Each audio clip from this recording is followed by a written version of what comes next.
इसके study point में आप सभी का स्वागत है।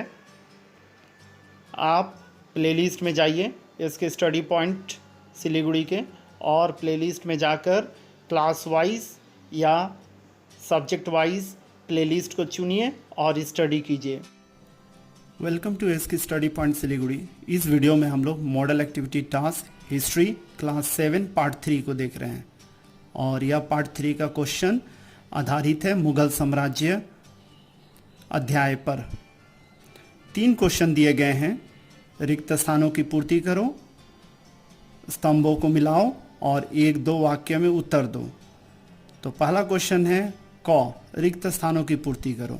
सड़क आजम का निर्माण किया हुमायूं, शेरशाह, अकबर। तो सही उत्तर है शेरशाह। दूसरा है बीरबल का वास्तविक नाम था विशेन दास, चरण दास, महेश दास। तो सही उत्तर है महेश दास। तीसरा देखिए, 10 साला बंदोबस्त की शुरुआत की अकबर, शाहजहां, औरंगजेब। तो सही उत्तर है अकबर। ख नंबर देखते हैं, क स्तंभ के साथ ख स्तंभ को मिलाना है। ठीक है, तो पहला वाला देखिए, मुगल साम्राज्य का संस्थापक 1 नंबर, इसका उत्तर कौन होगा? Babar, B number. 2 नंबर में देखिए, हुमायूं के बाद अफगान शासक कौन हुआ? शेरशाह। तो ए नंबर होगा। शेरशाह के बाद मुगल शासक कौन बना? 3 नंबर का हुमायूं। तो डी नंबर हो जाएगा। और दीन इलाही किसके साथ जुड़ेगा? अकबर के साथ, सी नंबर के साथ। तो इस तरह आप क्वेश्चन नंबर क और क्वेश्चन नंबर ख कंप्लीट कर लिए। अगर अभी तक आप इसकी स्टडी पॉइंट सिलीगुड़ी के साथ नहीं जुड़े हैं तो तुरंत सब्सक्राइब कर लीजिए और बेल आइकन को भी दबा दीजिए, ताकि जब भी न्यू वीडियो को अपलोड किया जाए आपको नोटिफिकेशन मिल जाए। लाइक और शेयर जरूर कीजिएगा, ताकि वेस्ट बंगाल बोर्ड में पढ़ रहे बच्चों को इसकी स्टडी पॉइंट सिलीगुड़ी के बारे में पता चल जाए और उन्हें भी लाभ मिले। चलिए आगे बढ़ते हैं। क्वेश्चन नंबर ग को देखते हैं। 1 या 2 वाक्यों में उत्तर लिखो। पहला है, पानीपत का प्रथम युद्ध किन के बीच हुआ था? तो पानीपत का आप जानते होंगे 3 युद्ध हुआ था। पानीपत का प्रथम युद्ध, पानीपत का द्वितीय युद्ध और पानीपत का तृतीय युद्ध। तो यहाँ पर क्वेश्चन में पूछा गया है पानीपत का प्रथम युद्ध। तो इब्राहिम लोदी और लोदी वंश का अंतिम शासक इब्राहिम लोदी और बाबर के बीच 1526 ईस्वी में पानीपत का प्रथम युद्ध हुआ था। इस युद्ध में बाबर ने बारूद का यूज किया, जिसके कारण इब्राहिम लोदी टिक नहीं पाया और लोदी वंश का समाप्ति हो गई, जिसके कारण मुगल वंश की स्थापना हो पाई।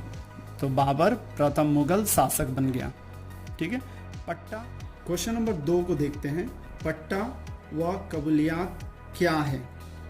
ठीक है, पट्टा शेरशाह के शासन काल में कृषकों को जमींदारों द्वारा दिया जाने वाला पत्र था, जिसमें कृषक का नाम, भूमि पर कृषक का अधिकार, कितना राजस्व देना होगा, प्रभुति लिखा होता था।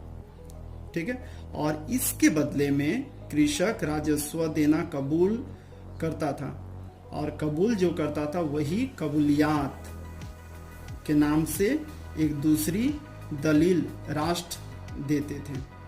तो दूसरा जो एक्सेप्ट कर लेता था कि हाँ पट्टा मैंने मान लिया, जो पट्टा जमींदार के द्वारा दिया गया किसानों को, उसको मान लिया और किसान इसको कबूल कर लिया, और उसके एवज में वह राजस्व देने के लिए कबूल करता है और एक कागज पर साइन कर देता है या फिर लिखित कागज दे देता है, उसी को कबूलियात कहा जाता था।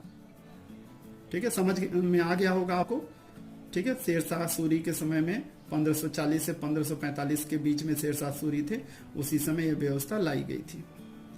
क्वेश्चन नंबर 3 को देखते हैं, जिसमें दिया गया दाग और हुलिया क्या है बताने के लिए। देखिए, दाग और हुलिया वास्तव में सेना वाहिनियों पर नियंत्रण रखने के लिए शुरुआत की गई एक प्रकार की प्रथा थी।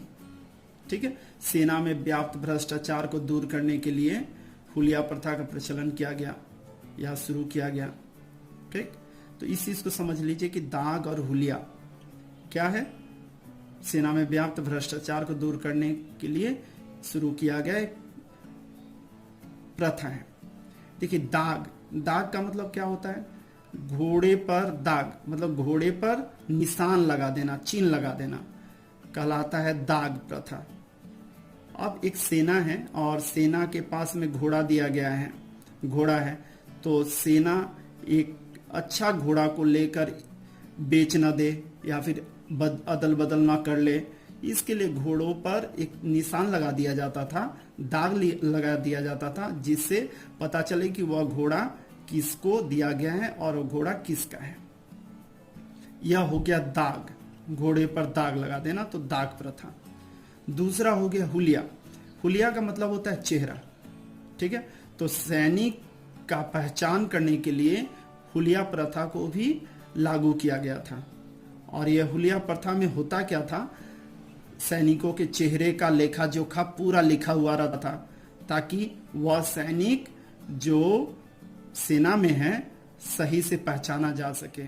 उसका नाक कैसा है, कान कैसा है, आंखें कैसी हैं, चेहरे का रंग कैसा है, ये सारी जानकारियां लिखी जाती थी। तो इस तरह से घोड़ा और सेना, सैनिक, इन लोगों को पहचान करने की व्यवस्था जो की गई थी वही हुलिया प्रथा कहलाती है, दाग और हुलिया प्रथा कहलाती है। नेक्स्ट क्वेश्चन को देखते हैं, क्वेश्चन नंबर 4 को, जिसमें दिया गया है अबुल फजल कौन थे।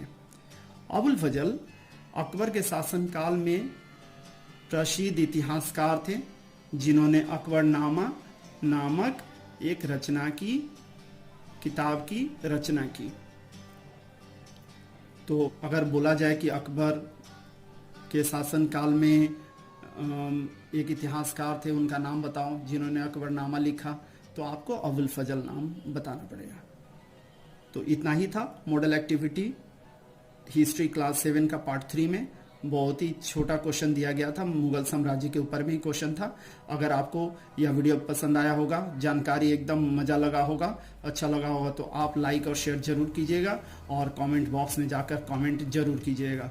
Thank you very much for watching us at SK study point Siliguri.